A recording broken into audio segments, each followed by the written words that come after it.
오늘 묵상할 말씀은 4월 23일 목요일 창세기 29장 21절부터 35절의 말씀입니다. 네, 그 7년을 정말 하루같이 일하면서 기다렸던 야곱이 아침에 깍 눈을 떴을 때 말입니다. 그 순간이요. 네, 곁에 누워있던 사람이 그토록 자기가 사랑했던 라헬이 아니라 그녀의 언니 레아였다는 걸 깨닫게 되죠. 참 기가 막힌 노릇입니다. 평생을 그러니까 남을 속이는 자로 살아왔던 야곱이잖아요. 그렇죠. 속임수의 달인이었죠.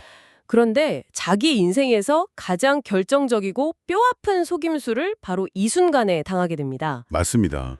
이게 단순히 어떤 뭐랄까 한 가족의 막장 드라마 같은 게 아니거든요. 그럼요.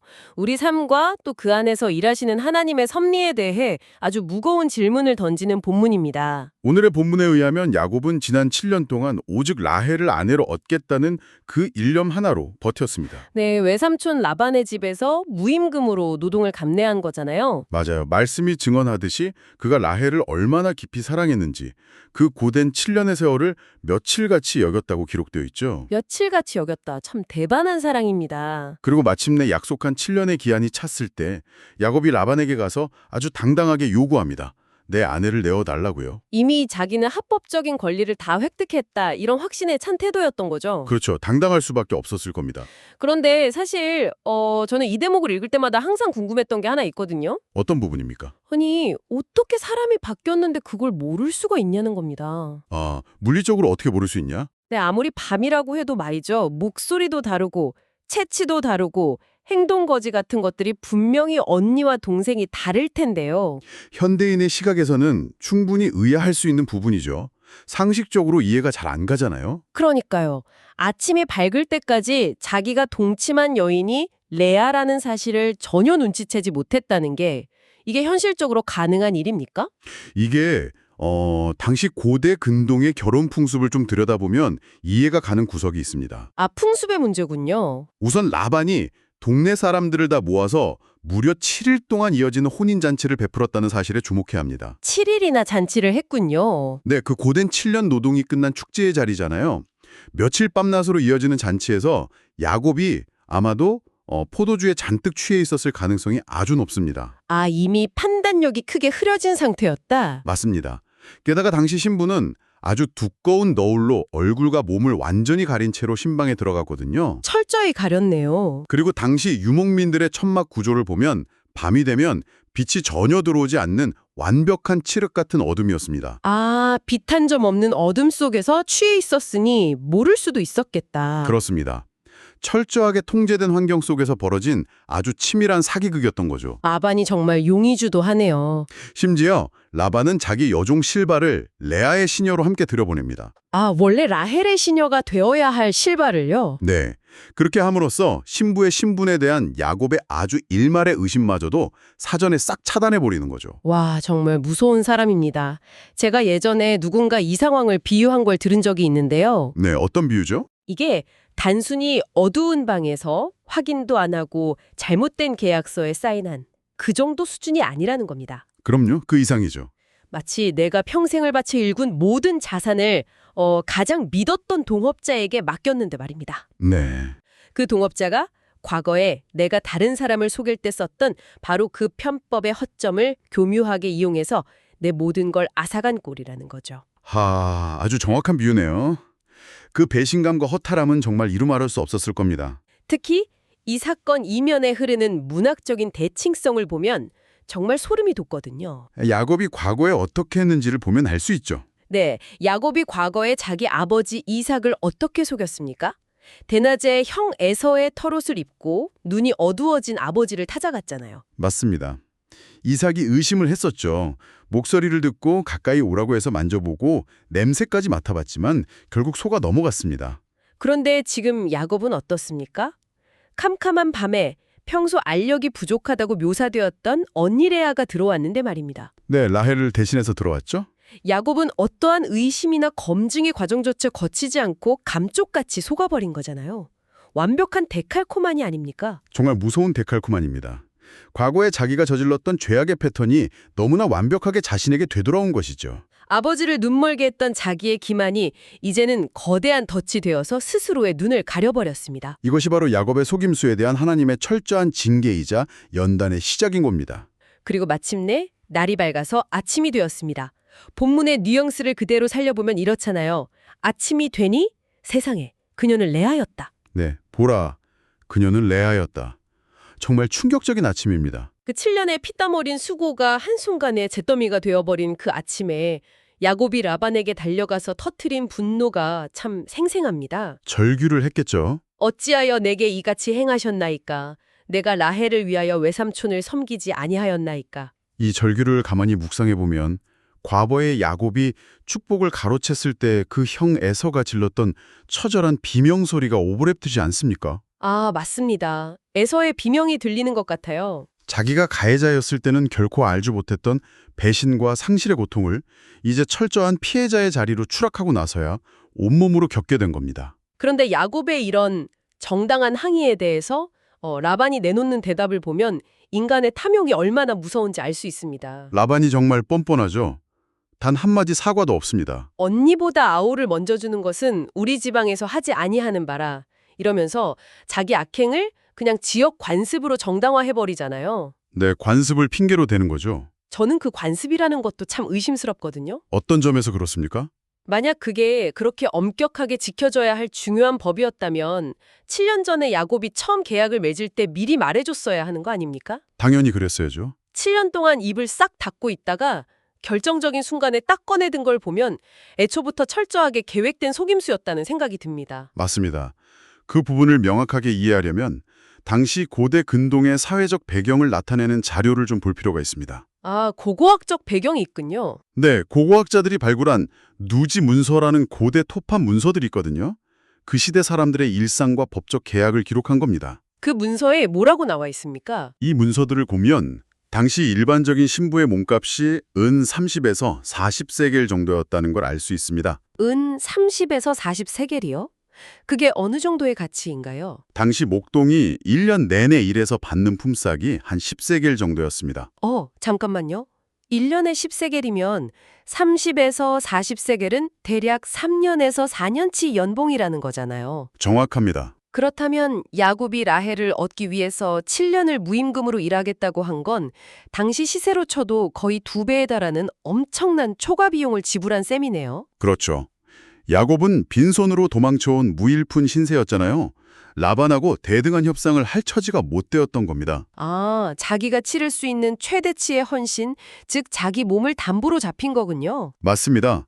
라반은 조카의 이런 절박한 처지와 라헬을 향한 맹목적인 사랑을 철저하게 계산하고 착취한 겁니다. 야, 이 라반의 악독함이 정말 혀를 내두르게 하네요. 게다가 여기서 끝이 아닙니다. 나중에 이스라엘 백성에게 주어지는 하나님의 율법을 보면 안식년 규례가 있잖아요. 네, 7년째가 되면 종을 해방시켜줘야죠. 아무리 빚을 진 노예라도 7년째가 되면 자유롭게 풀어주라는 그 율법의 정신에 비추어 볼 때 라반의 행동은 정말 극악무도합니다. 7년의 헌신을 가로챈 것도 모자라서 속임수를 써서 또다시 7년 동안 야곱을 자기 통제 아래 묶어둔 거니까요. 맞습니다. 노동력을 2번이나 착취한 겁니다. 착취도 이런 착취가 없죠. 그런데 제가 성경을 읽다가 아주 소름 돋는 단어 하나를 발견했거든요. 어떤 단어죠? 본문 26절에서 라반이 레아를 지칭할 때 말입니다. 그전까지는 평범하게 큰딸이라고 부르다가 갑자기 장녀를 뜻하는 바키르라는 단어를 꺼내듭니다. 야, 시브리어 원어를 아주 예리하게 보셨네요. 이게 그냥 우연히 단어를 바꿔 쓴 게 아니지 않습니까? 절대 우연이 아닙니다. 라반이 굳이 바키르, 즉 장자의 권리를 의미하는 어근의 단어를 입에 올린 건 다분히 의도적입니다. 야곱의 가장 아픈 과거를 건드린 거군요. 그렇죠. 형 에서의 장자권, 즉 베코라를 속임수로 가로챘던 그 과거를 예리한 비수로 찌르면서 조롱하는 겁니다. 네가 너의 고향에서는 눈먼 아버지를 속이고 동생이 장자의 축복을 훔쳐갔을지 몰라도 여기서는 안 통한다 이거네요. 맞습니다. 우리 동네에서는 동생이 장녀를 앞서는 법은 결코 통하지 않는다는 무언의 질책이자 조롱이죠. 한때 형을 속였던 야곱의 그 얕은 꾀가 이제는 동생을 언니로 동갑시킨 라반의 더 짙고 악랄한 간교함 앞에서 완전히 짓밟혀버렸습니다. 조롱거리가 되고 만 형국입니다. 성도 여러분, 야곱의 심정이 어땠을지 한번 상상해 보십시오. 에서를 피해서 고향을 떠날 때 어머니 리브가가 며칠만 피해 있으라고 했거든요. 네, 길어야 며칠인 줄 알았죠. 그런데 그 며칠이 7년이 되었고 이제는 라헬을 위해 또 다른 7년이라는 피말리는 시간이 추가되었습니다. 정말 앞이 캄캄했을 겁니다. 돌아갈 기약조차 없어진 절망적인 상황이죠. 이런 상황 속에서 우리는 하나님께 질문을 던지지 않을 수 없습니다.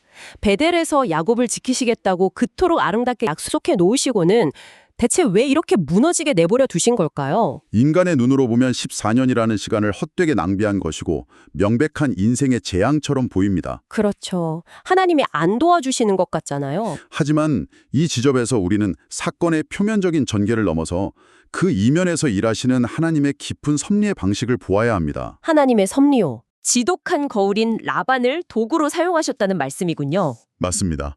자신이 뿌린 죄악의 열매를 스스로 삼키게 하심으로써 야곱을 단순한 사기꾼에서 하나님의 약속을 짊어질 이스라엘로 빚어가시는 겁니다. 고통스럽지만 정말 필수적인 영적 수술의 시간이네요. 네, 연단의 과정인 거죠. 결국 야곱은 선택의 여지 없이 라반의 강요에 굴복해서 레아와의 7일 혼인잔치를 채웁니다. 그리고 약속대로 라헬마저 아내로 맞이하고 다시 7년의 종살이를 시작하죠. 그런데 여기서 또 다른 비극의 씨앗이 이 가정 내에 깊이 뿌리를 내리게 됩니다. 어떤 비극이죠? 30절 말씀이 증언하듯이 야곱이 레아보다 라헬을 더 사랑하여 7년을 일했다고 기록되어 있거든요. 편애의 시작입니다. 아, 정말 씁쓸한 장면입니다. 부모인 이삭과 리브가의 지독한 편애 때문에 가정이 박살나고 형제가 원수가 되었잖아요. 네, 야곱 봉인이 그 편애의 피해자이자 수혜자였으면서 지금 자기 장막 안에서 똑같이 편애의 죄를 반복하고 있는 겁니다. 인간의 죄성이 얼마나 질기고 파괴적으로 대물림되는지 보여주는 대목이죠. 나중에 이게 요셉 편애로까지 이어지지 않습니까? 맞습니다. 야곱은 우물가에서 처음 만난 라헬에게 마음을 뺏긴 이후로 오직 그녀만 사랑했습니다. 반면에 레아는 철저히 외면당했죠. 야곱 입장에서 레아는 자신을 기만하고 7년 세월을 훔쳐간 장인 라반의 공범으로 보였을 테니까요. 무관심을 넘어서 아마 깊은 혐오와 심리적 단절이 있었을 겁니다. 그렇겠죠. 우리가 여기서 레아라는 한 여성의 내면을 좀 깊이 들여다봤으면 좋겠습니다. 우리가 종종 야곱의 억울함이나 라반의 악랄함에만 집중하느라 레아의 심정은 간과하기 쉽거든요. 레아도 사실 희생양 아닙니까? 맞습니다. 레아가 대체 어떤 마음으로 그 캄캄한 신방에 들어갔을까요? 아버지가 시켜서 억지로 들어간 걸까요? 아니면 자기를 거들떠보지도 않은 야곱을 향한 남모르는 절박함이 있었던 걸까요? 참 가슴 아픈 질문입니다. 어느 쪽이든 간에 남편이 자기가 아니라 동생 라헬의 이름을 부르면서 사랑을 속삭이는 그 밤을 견뎌야 했잖아요. 그 비참함은 정말 말로 다 할 수 없었을 겁니다. 아침이 밝아서 자기 진짜 얼굴이 드러났을 때 남편 눈빛에서 읽은 그 경악과 혐오감. 레아는 남편의 장막에서 철저하게 고립된 가장 나약하고 불쌍한 존재였던 겁니다. 네, 그런데 그렇게 사랑과 편애, 혐오와 질투가 뒤엉킨 캄캄하고 절망적인 인간의 실패 한가운데서 마침내 본문 31절이 전혀 새로운 차원의 이야기를 시작합니다. 31절 말씀 참 중요하죠.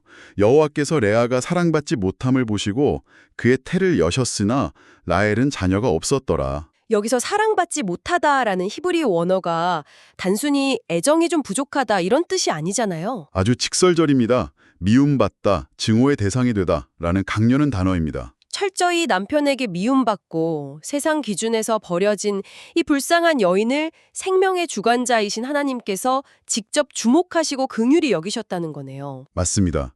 세상의 논리와 완벽하게 반대로 움직이시는 하나님의 일하심입니다. 야곱의 모든 애정과 관심을 라헬에게만 가 있었지만 정작 생명의 문이 열린 곳은 야곱이 거들떠보지도 않던 레아의 때였습니다. 인간의 사랑이나 조건 따위는 하나님이 생명을 주시고 역사를 이끌어 가시는데 아무런 제약이 되지 못한다는 걸 명백하게 보여주십니다. 만약 하나님의 계획이 인간의 뜻대로 흘러갔다면 당연히 라헬을 통해 언약의 계보가 이어졌어야겠죠? 하지만 하나님은 라헬의 태를 닫으시고 레아를 통해 자녀를 주십니다. 이건 단지 불쌍한 여인을 동정하신 차원이 아닙니다. 그럼 어떤 영적인 의미가 더 있는 걸까요? 이스라엘이라는 거대한 민족이 탄생하는 이 시작점이 결코 인간 남자의 편애나 육정, 인간적인 조건으로 이루어진 것이 아니라 전적인 하나님의 주권과 은혜로 세워졌음을 선포하시는 겁니다. 아멘. 전적인 하나님의 은혜입니다. 이제 32절부터 35절까지 보면 레아가 낳은 네 아들의 출산 기사가 쭉 이어지거든요. 네, 4명의 아들이 태어나죠. 겉으로 보면 단순한 족보 같지만 레아가 아들들 이름을 지으면서 내뱉는 고백들을 묵상해보면 한 여인의 영혼이 어떻게 바닥에서부터 성장해가는지가 감동적으로 그려집니다. 첫째 아들 이름이 르우벤이죠. 보라 아들이라 라는 뜻입니다. 레아가 고백하죠.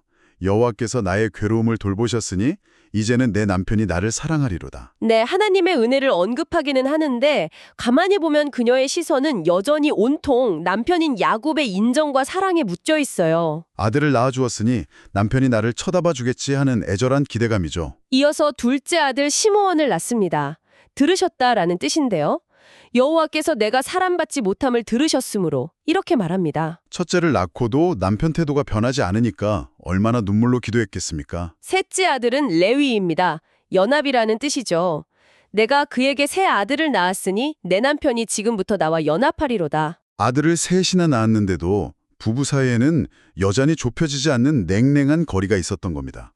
성도 여러분, 첫째부터 셋째까지 레아의 고백을 관통하는 단어가 바로 내 남편입니다. 늘 남편만 바라보며 상처받고 아파했죠. 그녀의 온 우주가 야곱이라는 남자에게 고정되어 있었던 거예요. 그런데 35절에 이르러 넷째 아들이 태어나는 순간 이 지독한 굴레가 산산조각 납니다. 넷째 아들을 낳고 뭐라고 외칩니까? 내가 이제는 여호와를 찬송하리로다. 그리고 그 아들의 이름을 유다, 즉 찬송이라고 짓습니다. 와, 참으로 위대한 영적 도약의 순간입니다.